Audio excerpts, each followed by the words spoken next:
पिछले 8 दिनों में 4 चिट्ठियां लिखी जा चुकी हैं। ममता बनर्जी ने प्रधानमंत्री को लिखी पहली चिट्ठी में कहा कि देश में रोज 90 बलात्कार हो रहे हैं, फास्ट ट्रैक कोर्ट बनानी चाहिए। तो इसके जवाब में 26 अगस्त को महिला विकास मंत्री अन्नपूर्णा देवी ने ममता को चिट्ठी लिखी, जिसमें उन्होंने आरोप लगाया था कि बंगाल में 123 फास्ट ट्रैक कोर्ट में से ज्यादातर बंद हैं। उन्होंने कहा कि पश्चिम बंगाल को 17 फास्ट ट्रैक स्पेशल कोर्ट आवंटित किए गए, जिनमें 30 जून तक केवल 6 पॉक्सो कोर्ट चालू हैं। फिर ममता ने 29 अगस्त को दूसरी चिट्ठी लिखी और दावा किया कि राज्य में 88 फास्ट ट्रैक कोर्ट चालू हैं, 62 पॉक्सो कोर्ट में भी लगातार सुनवाई हो रही है। इसके अलावा 10 नए पॉक्सो कोर्ट का भी अप्रूवल दिया गया है। ये सब फैक्ट्स केंद्र से मिली चिट्ठी में ध्यान में नहीं रखे गए।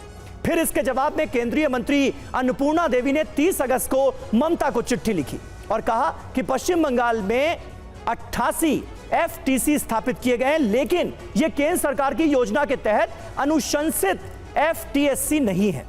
पॉक्सो के 48,600 मामले लंबित होने के बावजूद राज्य सरकार ने 17 में से 11 फास्ट ट्रैक स्पेशल कोर्ट नहीं चालू किए। मतलब आप सोचिए कि एक तरफ इंसाफ मांगा जा रहा है तो दूसरी तरफ पत्र युद्ध चल रहा है। इंसाफ कब मिलेगा, कैसे मिलेगा, कौन देगा, इस पर किसी को मानो कुछ कहना ही नहीं है।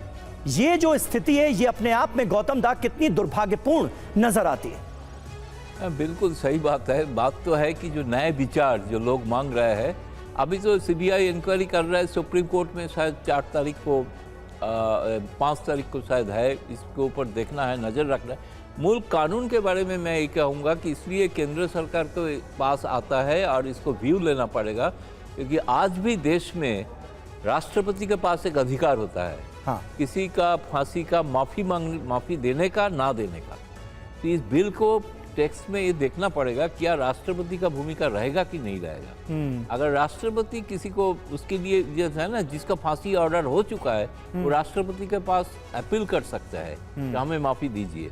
हो सकता है कि माफ़ी नहीं मिलेगा, अलग बात। इसलिए टाइम बाउंड अदालत में हो वो अलग बात है, लेकिन 10 दिन हो, जो भी हो, कितना जल्दी होगा, जल्दी से नहीं होता। हमने बहुत सारे केस देखा है कि गलत रेप चार्जेस भी हुआ है जिसको कोर्ट ने छोड़ दिया।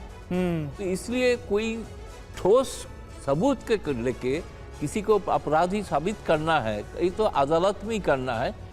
इस बार में आरजीकर के मामले में मोरलेस सीबीआई अभी तक जो रिपोर्ट दिया है सुप्रीम कोर्ट में, स्टेट गवर्नमेंट, स्टेट पुलिस का इंक्वायरी के बाद, लगता है कि अपराधी वो है, वो क्लियर है। इसमें ओपन एंड शॉर्ट केस है जी, ज़्यादा चर्चा नहीं है। इसको जल्द से जल्द फैसला हो, ये बात तो सही है। ठीक है।